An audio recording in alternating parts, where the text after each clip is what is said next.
this is the most dominating race performance we've had this year.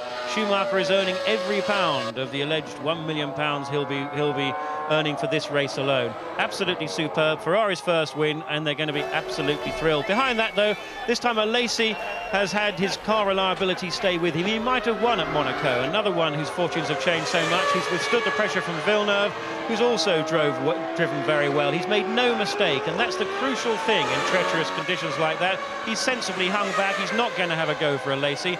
But Frenson's fourth may be a distant fourth, but at least he's doing it in the spare car. Hackett and Diniz being there in the points, but no great credit to the drivers apart from staying on the track, or indeed the cars. But finally a disappointing, very disappointing race for Damon Hill.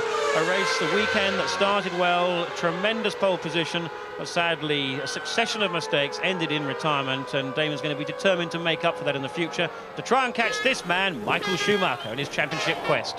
It is going to be an historic win for Schumacher, for Ferrari, and the first win ever for a Ferrari V10 engine. A quiet smile on the face of Jean Todt, which I'm sure will become a very broad one in a few seconds' time.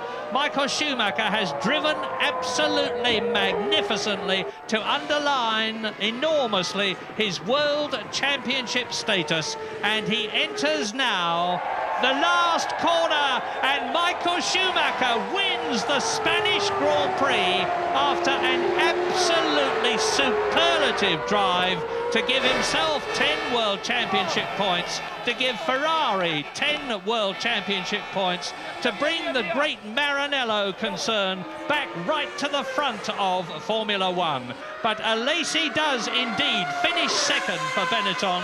Villeneuve does indeed finish third for Williams, and they are the only two, apart from Schumacher, to go the full race distance of 65 laps.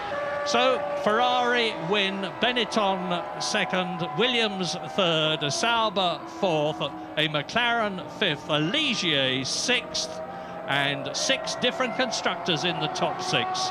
But a crushingly dominant victory for Ferrari, which was no more than they deserved, and thanks entirely not only to their efforts, but especially those of Michael Schumacher.